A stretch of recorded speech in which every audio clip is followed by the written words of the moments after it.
le changement de régime est étrange.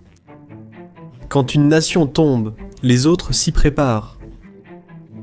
L'Afrique est le véritable terrain d'essai pour cette hypothèse. Ce qui avait commencé comme une insurrection ethnique dans une région reculée d'Afrique a rapidement entraîné une intervention militaire internationale, qui s'est ensuite transformée en une série de coups d'État militaires, touchant le Mali en 2020, puis la Guinée, le Burkina Faso, le Niger, le Tchad et le Gabon au cours des 3 années suivantes. Mais la révolution alimente la révolution. À présent, les nouveaux dirigeants militaires du Mali, du Niger et du Burkina Faso élaborent des plans pour former une confédération entre eux, imaginant un pays sans pareil. Les modalités restent à définir, mais la nouvelle confédération verrait une intégration diplomatique, économique et militaire. Un pacte de défense mutuelle a déjà été signé entre les 3 pays, tandis que les législateurs envisagent des moyens de créer une union monétaire. Mais la révolution ne se fait pas avec des gants blancs. La violence a augmenté dans les 3 pays depuis les coups d'État militaires, s'étendant aux voisins côtiers comme le Ghana, le Togo et le Bénin. De plus, les groupes armés ont augmenté en nombre, et la situation semble se détériorer. Compte tenu des circonstances, on peut dire que l'objectif de la Confédération est de mettre en commun les ressources et de renforcer le pouvoir politique sous les hiérarchies militaires respectives, malgré le déclin régional. Après tout, le nombre nourrit le courage.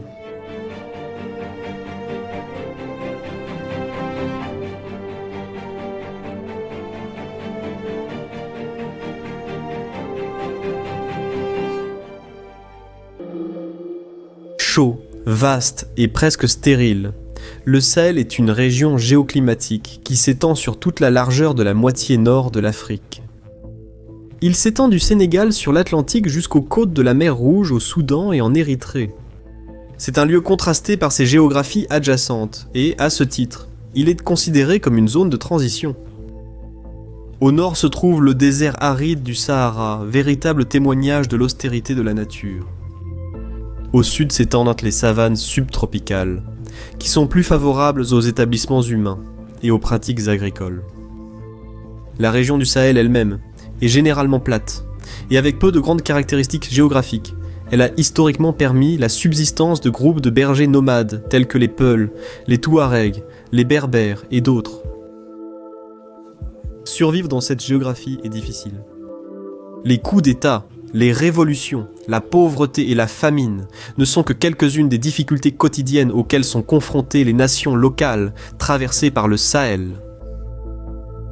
Mais l'union fait la force, et après s'être récemment éloigné de l'influence française, le Mali, le Burkina Faso et le Niger cherchent désormais à créer une confédération politique et économique afin d'établir la sécurité et la stabilité dont ils ont tant besoin. Cependant, d'innombrables obstacles se dressent sur leur chemin. D'abord, les 3 pays comptent d'importantes populations de peuples traditionnellement nomades à l'intérieur de leurs frontières nationales. La nature poreuse de ces frontières politiques à travers la région du Sahel favorise le nomadisme pastoral. Faire respecter les frontières nationales de manière trop stricte pourrait diviser les communautés nomades et se retourner violemment contre eux. Ainsi, les gouvernements du Sahel ont appris à se débrouiller sans frontières nationales strictes ou sécurisées. D'un autre côté, cependant, ce manque de contrôle aux frontières a également facilité les opérations des groupes djihadistes locaux. Par chance, le Mali, le Burkina Faso et le Niger sont entièrement enclavés. Ce sont les seuls pays d'Afrique de l'Ouest qui n'ont pas d'accès direct aux océans ouverts. Le Niger et le Mali dépendent fortement du fleuve Niger qui traverse leurs 2 pays ainsi que leurs capitales, Bamako et Niamey, respectivement. Le sud-centre du Niger dépend également du bassin versant de la rivière Sokoto, qui finit par se jeter à la frontière sud du Niger avec le Nigeria. Les oasis du sud et sud-est soutiennent la vie à Zinder et dans les provinces voisines. Au Burkina Faso, les centres de population sont situés le long des bassins des rivières, Volta Noire, Rouge et Blanche, qui se jettent dans le lac Volta au Ghana, faisant du pays le plus densément peuplé des 3. C'est avec ces considérations géographiques largement incongrues qu'en septembre 2023, les hiérarchies militaires dirigeant le Mali, le Burkina Faso et le Niger ont signé un pacte de défense mutuelle baptisé l'Alliance des États du Sahel. Nous l'appellerons la Confédération du Sahel pour plus de commodité. Mais cette confédération n'était pas simplement une idée née sur un coup de tête. Ses origines remontent à la guerre civile libyenne de 2011, lorsque l'ancien homme fort Mouammar Kadhafi a fourni des armes aux milices touaregs, en échange de leur soutien pour repousser les rebelles, qui tentèrent de le renverser. Lorsque la guerre s'est terminée avec la mort de Kadhafi, les combattants touaregs sont retournés au Mali. Armées et fortes de leur expérience, les milices touaregs ont vite envahi le nord du Mali. Le coup d'État qui a ensuite eu lieu en mars 2012 était à la fois une réponse intérieure et un catalyseur direct pour de nouvelles avancées touaregs. Pendant ce temps, ce même afflux de combattants et d'armes a renforcé des groupes islamistes comme Ansar Dine. Après l'expulsion des forces maliennes du Nord, les militants touaregs et djihadistes transnationaux ont commencé à s'affronter avec leurs nouvelles armes. En réponse à ce chaos, dès octobre, le Mali a demandé aux Nations Unies d'envoyer une force de maintien de la paix dirigée par la France pour rétablir la sécurité dans la région. Pourtant, malgré l'intervention française menée par l'Organisation des Nations Unies, le conflit s'est étendu aux pays voisins, le Burkina Faso et le Niger, en 2015, alors que des groupes djihadistes locaux se sont regroupés et ont uni leurs forces, beaucoup d'entre eux s'organisant sous une bannière djihadiste unifiée et menant leurs premières attaques en dehors du Mali. Depuis lors, les trois pays, le Mali, le Burkina Faso et le Niger, sont plongés dans des conflits civils meurtriers, principalement concentrés dans leurs régions frontalières communes. Le coup d'État de 2020 au Mali, celui de 2022 au Burkina Faso et le coup d'État de 2023 au Niger ont tous eu lieu sur fond de cette insurrection persistante et de perception de corruption et d'incompétence parmi les dirigeants civils élus du pays. La sécurité est l'une des raisons pour lesquelles, en décembre 2023, les parlementaires du Mali, du Burkina Faso et du Niger ont annoncé de nouveaux projets visant à créer une organisation confédérale entre leurs États, en somme, une confédération du Sahel. Le plan directeur de cette confédération prévoit une banque de développement commune et une union monétaire, en plus de l'alliance militaire déjà en place. Économiquement, la confédération du Sahel se heurterait à de sérieux obstacles. Le Mali, le Burkina Faso et le Niger font tous partie du groupement politique et économique appelé la Communauté économique des États de l'Afrique de l'Ouest, ou Communauté économique des États de l'Afrique de l'Ouest, mais leurs adhésions sont actuellement suspendues en raison des récents coups d'État. La Communauté économique des États de l'Afrique de l'Ouest, créée en 1975, a mis en place une zone de libre-échange, un tarif extérieur commun, et le droit pour les ressortissants de s'installer dans les pays membres et d'y créer des entreprises, du moins en théorie. La Communauté économique des États de l'Afrique de l'Ouest vise à intégrer ses membres en introduisant une monnaie commune appelée le ECO, et en établissant un système frontalier plus ouvert et formalisé pour faciliter la liberté de circulation. Si la Confédération du Sahel voit le jour, et selon les termes spécifiques employés, cela pourrait entraîner la sortie du Mali, du Burkina Faso et du Niger de la Communauté économique des États de l'Afrique de l'Ouest. Il est peu probable que la Confédération du Sahel et la Communauté économique des États de l'Afrique de l'Ouest coexistent dans le même espace. En fait, les dirigeants militaires des nations du Sahel l'ont annoncé en janvier 2024. Plus précisément, des propositions pour une union douanière ont été évoquées, mais les pays du Sahel font déjà partie du bloc de la Communauté économique des États de l'Afrique de l'Ouest. Pour former une nouvelle union douanière sahélienne, le Mali, le Burkina Faso et le Niger devraient aller jusqu'au bout de leur retrait de l'union douanière actuelle, gérée par le tarif extérieur commun de la Communauté économique des États de l'Afrique de l'Ouest. Parallèlement, la proposition d'une union monétaire impliquerait l'abandon du franc CFA d'Afrique de l'Ouest, auquel, là encore, les trois pays appartiennent actuellement, tout comme 5 autres pays majoritairement francophones de la communauté économique des États de l'Afrique de l'Ouest. Cependant, malgré son marché unique ambitieux, la communauté économique des États de l'Afrique de l'Ouest n'est pas un clone de l'Union européenne. Contrairement à la parité de puissance entre la France et l'Allemagne en Europe, la population et le produit intérieur brut de la communauté économique des États de l'Afrique de l'Ouest sont dominés par le Nigeria, le géant économique et démographique de l'Afrique. Le commerce intra, communauté économique des États de l'Afrique de l'Ouest, et même le commerce entre le Nigeria et le reste de la communauté économique des États de l'Afrique de l'Ouest reste relativement faible, à une exception notable près, le Burkina Faso, qui commerce beaucoup avec ses voisins du Sud. De multiples raisons expliquent le manque de commerce et de développement intra-régionaux. L'un des problèmes est le manque de spécialisation économique des États de la communauté économique des États de l'Afrique de l'Ouest. La plupart produisent des matières premières destinées à l'exportation, ce qui, même dans des économies extractives avancées comme l'Australie, apporte peu de bénéfices directs aux citoyens moyens. Malheureusement pour la Confédération du Sahel, aucun des fleuves qui leur donnent la vie n'est navigable commercialement, ce qui limite leur accès aux marchés mondiaux par le commerce maritime et fluvial. La maigre infrastructure existante dans la région de la communauté économique des États de l'Afrique de l'Ouest, y compris la Confédération du Sahel, est principalement orientée vers l'exportation de matières premières, plutôt que vers une plus grande interconnexion entre les marchés régionaux et infranationaux. De même, on constate une absence notable de grandes lignes ferroviaires dans la région, et presque toutes visent à relier ces pays au marché d'exportation. La ligne Kaya-Abidjan, qui relie le nord du Burkina Faso à la Côte d'Ivoire, en est un exemple. En raison de l'enclavement de la Confédération du Sahel, la seule alternative consiste à transporter les marchandises par camion sur des routes difficiles, souvent non goudronnées, que le commerce soit intra-régional ou international. De manière générale, les économies du Sahel souffrent du double problème d'être trop éloignées des marchés mondiaux et de disposer de peu d'avantages comparatifs, car une grande partie de la population pratique encore l'agriculture de subsistance. Cela, en effet, condamne les pays à un cycle de pauvreté et d'insécurité qui s'auto-entretient et dont il est difficile de sortir, même dans les meilleures circonstances. Si la Confédération du Sahel devait tenir sa promesse de quitter le marché unique de la communauté économique des États de l'Afrique de l'Ouest et ainsi perdre l'accès à la Côte d'Ivoire, cela porterait un coup sévère aux économies du Sahel.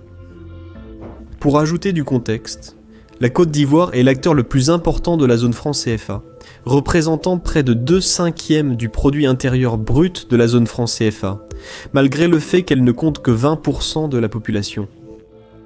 La bourse locale. Bourse régionale des valeurs mobilières qui cote des entreprises opérant dans toute la zone franc CFA, a son siège à Abidjan, le principal centre économique du pays.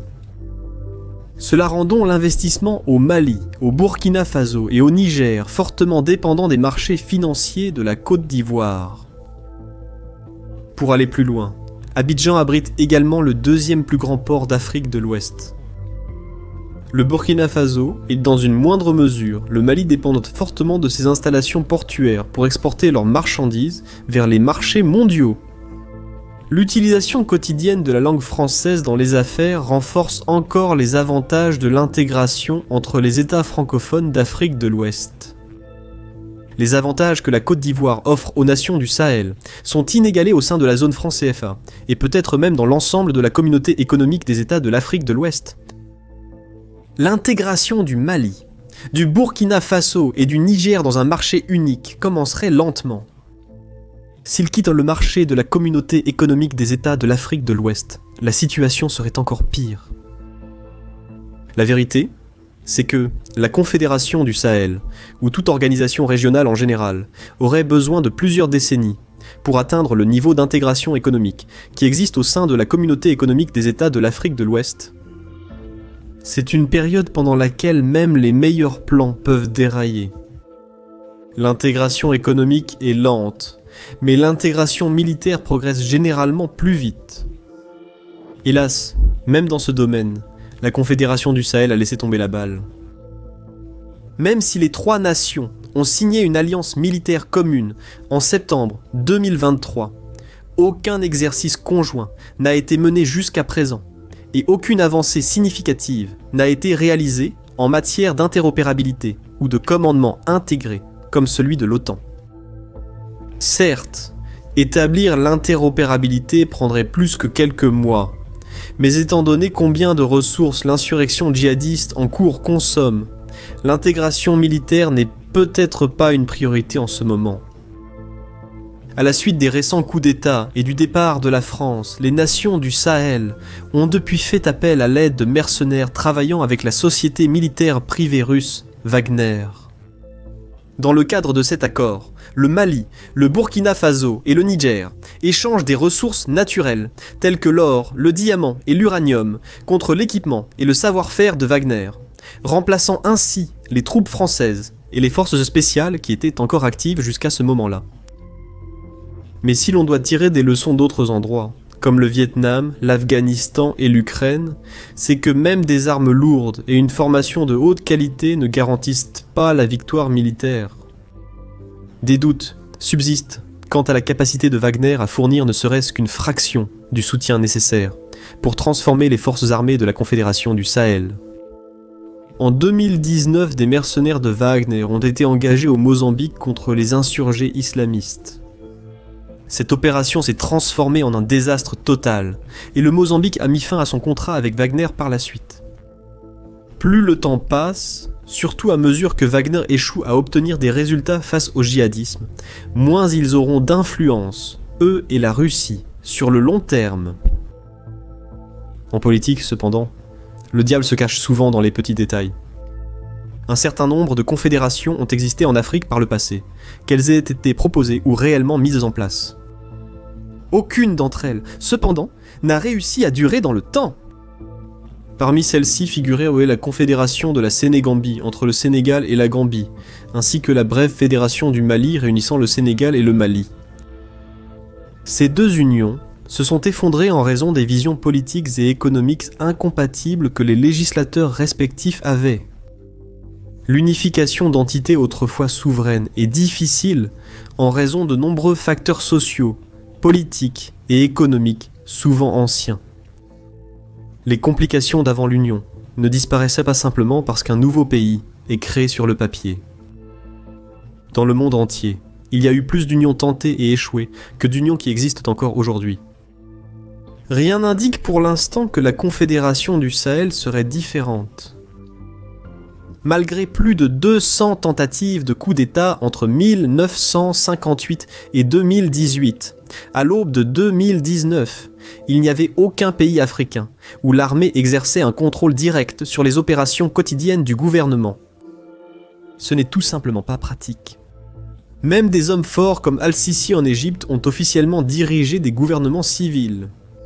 Le gouvernement militaire direct est souvent présent un jour et absent le lendemain.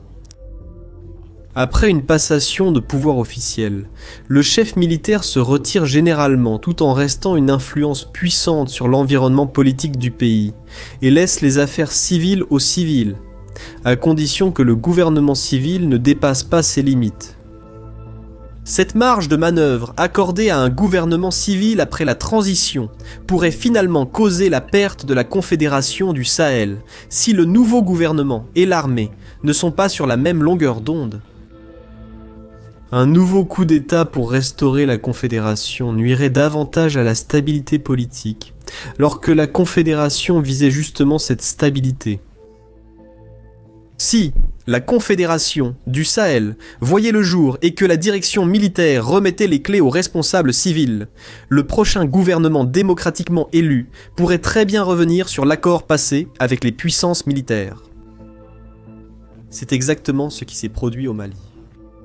Le coup d'État militaire de 2020 a été suivi par un autre coup moins d'un an plus tard, ce qui montre bien que la stabilité à long terme et l'engagement politique nécessaires à un arrangement fédéral sont très incertains. Cela place la communauté économique des États de l'Afrique de l'Ouest dans une impasse. En tant que bloc géopolitique, les membres de la communauté économique des États de l'Afrique de l'Ouest ne peuvent pas rester les bras croisés et permettre d'autres coups d'État à leur périphérie, au risque de compromettre la stabilité de l'Union commune.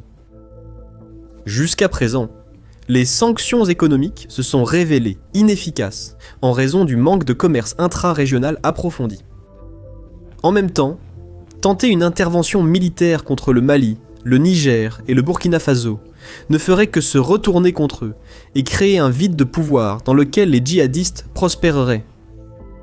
Par conséquent, la seule alternative dont disposent les membres de la communauté économique des États de l'Afrique de l'Ouest est de s'engager à contre-cœur avec les nations du Sahel et d'essayer de décourager d'autres armées de prendre le pouvoir.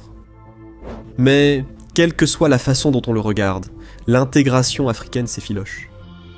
Plus les pays rejettent leur appartenance à des groupes comme l'Union africaine ou la communauté économique des États de l'Afrique de l'Ouest, plus le système dans son ensemble s'affaiblit. Donc, même si la Confédération du Sahel échoue dans sa mission, elle laissera involontairement un héritage négatif. En effet, elle projettera une ombre bien plus longue que sa stature physique.